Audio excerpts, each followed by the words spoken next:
Hello students, स्वागत है फिर एक बार टीएस स्टडी पॉइंट एजुकेशन में।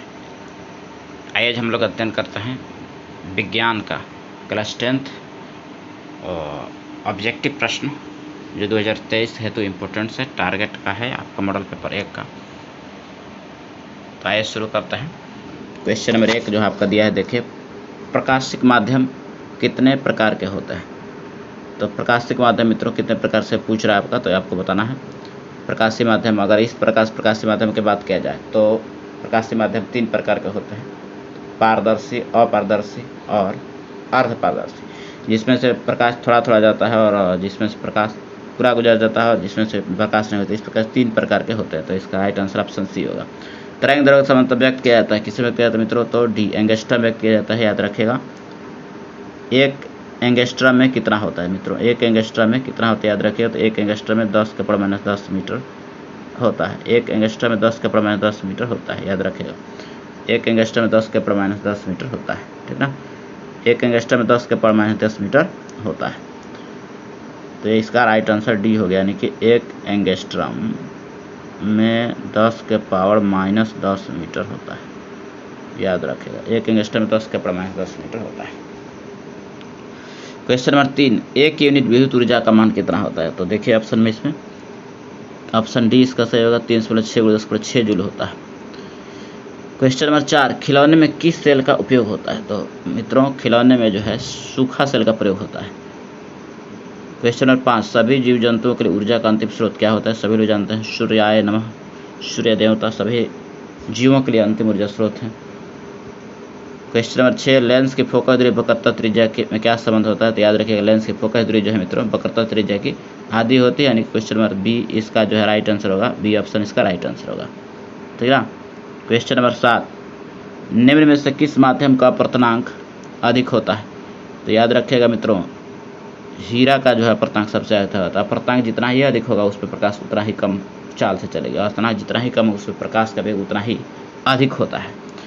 क्वेश्चन नंबर 8, सामान्य दृष्टि के लिए सुस्पष्ट दृष्टि की अल्पतम दूरी होती है, यानी कि आप नज़दीक कितना देख सकते हैं, उसको आपका प्रश्न पूछा है। देखिएगा ऑप्शन में, नज़दीक आप कितना देख सकते हैं, 25 मीटर, 25 सेंटीमीटर, 25 मीटर, इनमें से कोई नहीं।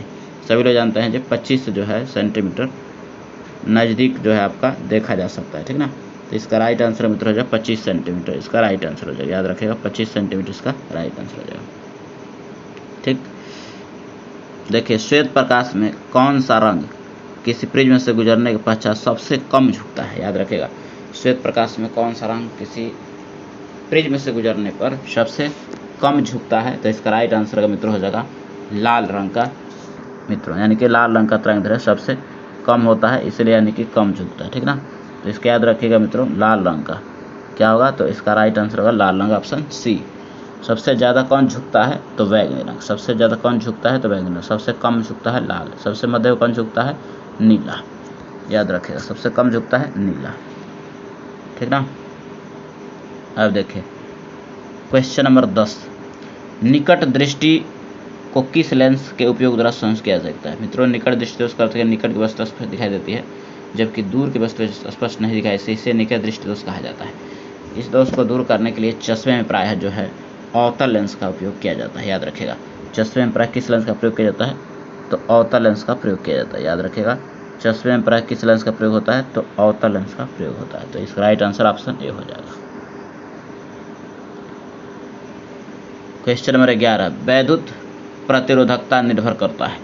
वैद्युत प्रतिरोधकता निर्भर करता है मित्रों चालक की लंबाई पर निर्भर करता है, चालक के अनुप्रस्थ काट पर निर्भर करता है, चालक के पदार्थ की प्रकृति पर भी निर्भर करता है। यानी कि इसके चारों ऑप्शन से, यानी कि ऑप्शन डी इसका राइट आंसर है। देखिएगा, विद्युत शक्ति का SI मात्रक होता है मित्रों। शक्ति का SI मात्रक सभी जानते हैं, शक्ति का SI मात्रक वाट होता है। अब देखिए क्वेश्चन नंबर 13, काकरापार नाभिकीय विद्युत संयंत्र किस राज्य में स्थित है। काकरापार नाभिकीय विद्युत संयंत्र किस राज्य में स्थित है। इसका राइट आंसर मित्रों Gujarat, option A. Question number 14, निम्न में से कौन सा कथन सत्य नहीं है। आपको बताना है कौन सत्य नहीं है। देखिए, विद्युत जनित्र वैद्युत चुंबकीय प्रेरण पर कार्य करता है, बिल्कुल बात सही है। विद्युत मोटर विद्युत ऊर्जा को यांत्रिक ऊर्जा में बदलता है, बिल्कुल बात सही है। विद्युत मोटर जो है विद्युत ऊर्जा का यांत्रिक ऊर्जा में, यही बात सही है। चुंबकीय बल परस्पर नहीं काटती है, यही बात सही है। हरे विद्युत रोधन वाला तार पर विद्युतमय तार होता है, ये बात जो है आपका गलत है। यानी कि इसमें बताना कौन सत्य नहीं है। तो इसका राइट आंसर हो जाएगा ऑप्शन डी जो है इसमें सत्य नहीं, ठीक ना, ऑप्शन डी जो है इसमें सत्य नहीं। देखिएगा क्वेश्चन नंबर 15, फ्लेमिंग के वाम हस्त नियम में बायां हाथ का मध्यमा संकेत करते, याद रखेगा फ्लेमिंग ने बाएं हाथ का नियम दिया था, उसके अनुसार अपने बाएं हाथ की अंगुलियों को इस प्रकार फैलाएं कि तर्जनी जो है चुंबक के क्षेत्र की दिशा मध्यमा धारा की दिशा को बताती है, तो अंगूठा धारावाही चालक पर लगे बल की दिशा को बताएगा। यानी कि आप खुद ही समझ गए हैं, क्वेश्चन नंबर 15 का विद्युत धारा की दिशा को बताता है, यानी कि ऑप्शन सी इसमें जो है राइट आंसर होगा। याद रखिएगा ऑप्शन सी इसमें राइट आंसर होगा। चुंबक के भीतर चुंबकीय क्षेत्र रेखाओं की दिशा क्या होती है, तो याद रखिए मित्रों चुंबक के भीतर चुंबकीय क्षेत्र रेखाओं की दिशा क्या होती है, तो चुंबक के भीतर उत्तर से दक्षिण ध्रुव की ओर होती है, उत्तर से दक्षिणी ध्रुव की ओर होती है। चुंबक के अंदर चुंबक की दिशा क्या होती है, तो उत्तर से दक्षिण ध्रुव की ओर होती है।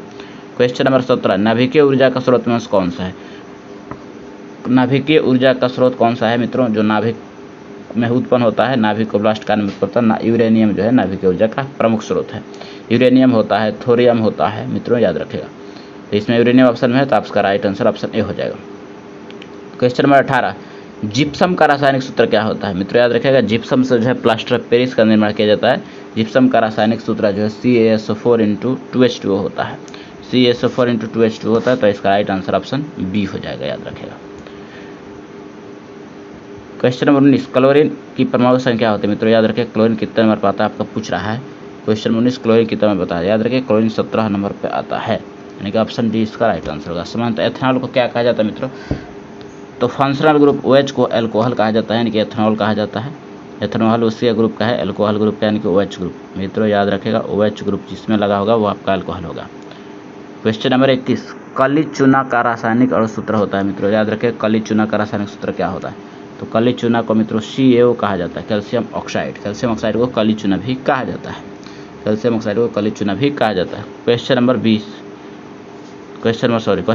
जल के वैद्युत अपघटन में कैथोड पर कौन सी गैस मुक्त होती है, तो कैथोड पर कौन सी गैस मुक्त होती है मित्रों, तो क्वेश्चन नंबर 22 का राइट आंसर का ऑप्शन बी हाइड्रोजन गैस मुक्त होती है, याद रखेगा, ठीक है। क्वेश्चन नंबर 23, याद रखेगा क्वेश्चन नंबर 23, बेकिंग सोडा का रासायनिक सूत्र होता है। बेकिंग सोडा यानी कि खाने वाला सोडा को बेकिंग सोडा भी कहा जाता है। इसका रासायनिक सूत्र NaHCO3 होता है, यानी कि सोडियम बाइकार्बोनेट भी कहते हैं इसे। इसका रासायनिक नाम जो है मित्रों सोडियम बाइकार्बोनेट भी होता है, याद रखेगा सोडियम बाइकार्बोनेट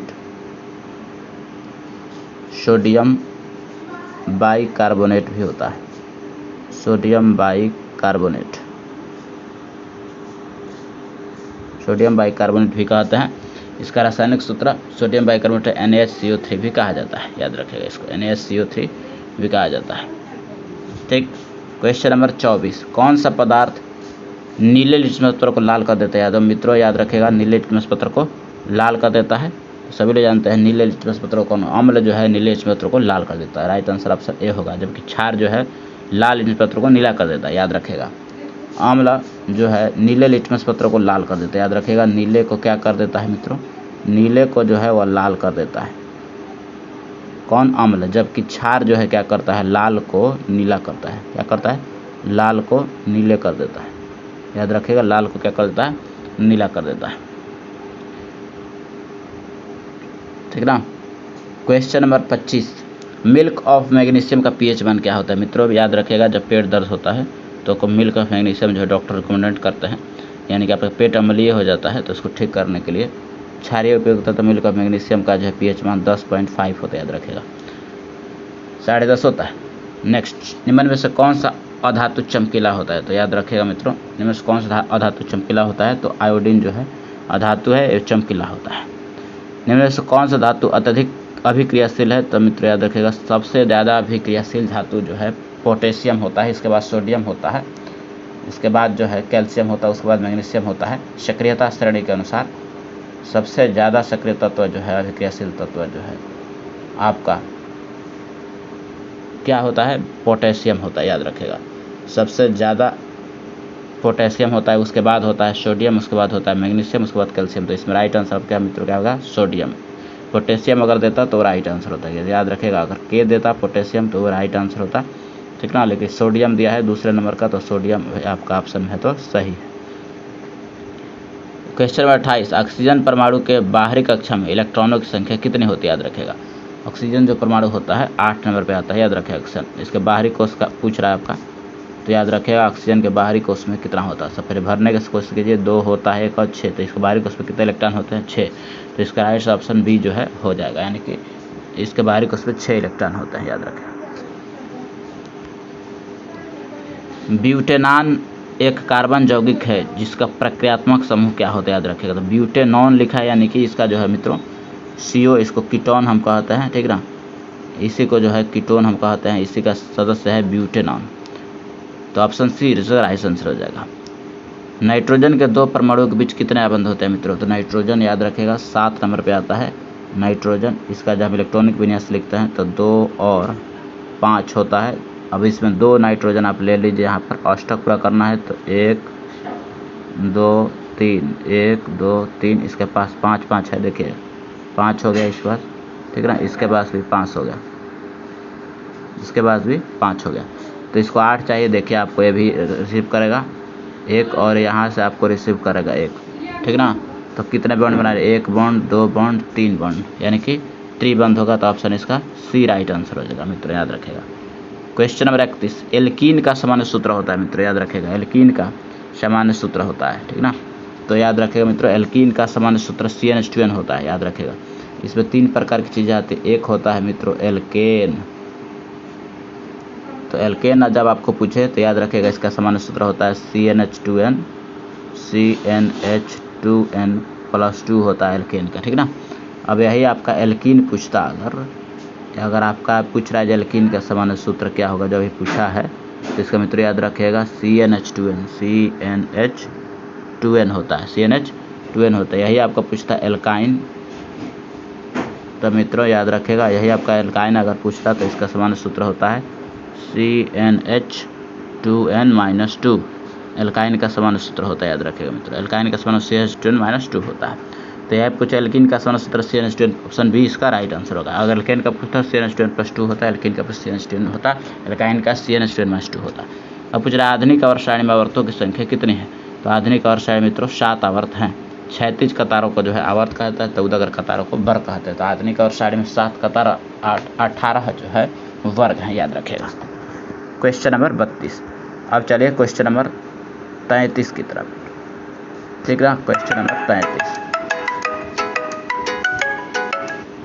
क्वेश्चन नंबर 33 की तरफ चलते हैं। देखिए क्वेश्चन नंबर 33, समूह में ऊपर से नीचे जाने परमाणु के आकार में क्या परिवर्तन होता है। जैसे जैसे आप वर्ग में ऊपर से नीचे परमाणु का साइज जो है मित्रों बढ़ता जाता है। इनके ऑप्शन ए सही है, परमाणु का साइज बढ़ता जाता है। कौन सा एंजाइम इमलेसिकृत वसा का पाचन करता है, याद रखेगा। इमलेसिन वसा का जो है मित्रों पाचन करता है, कौन सा है, तो इसका राइट आंसर मित्रों सी लाइपेज। लाइपेज जो है एंजाइम इमलेसिकृत वसा का पाचन करता है। पेप्सिन जो है प्रोटीन का पाचन करता है, याद रखेगा। लाल रक्त कणिकाओं को लाल कौन बनाता है, तो मित्रों इसका राइट आंसर लोहा के यौगिक, यानी कि लोहा के इसमें यौगिक होते हैं जो कि लाल रक्त कणों को जो है लाल बनाता है। इनमें कौन फल पकाने के लिए प्रयुक्त होता है, तो मित्रों याद रखा ऑप्शन सी इसका राइट आंसर का। एथिलीन को जो है फलों को पकाने के लिए उपयोग किया जाता है कृत्रिम रूप से, जबकि जिबरेलिन्स जो है इसका प्राकृतिक चीज़ है, वो अपने आप जो है फलों को पका देता है, याद रखेगा। क्वेश्चन नंबर 37, वह प्रक्रम जिसके द्वारा जीव अपने संतानों की उत्पत्ति करते हैं क्या कहलाता है मित्रों, तो उस प्रक्रम को जो है मित्रों जनन कहते हैं। ऑप्शन ए इसका राइट आंसर का, उसका कहते हैं जनन। क्वेश्चन नंबर 38, सामान्यतः प्रकुंचन रक्तदाब होता है मित्रों, सामान्यतः प्रकुंचन रक्तदाब होता है मित्रों। तो प्रकुंचन रक्तदाब जो है मित्रों होता है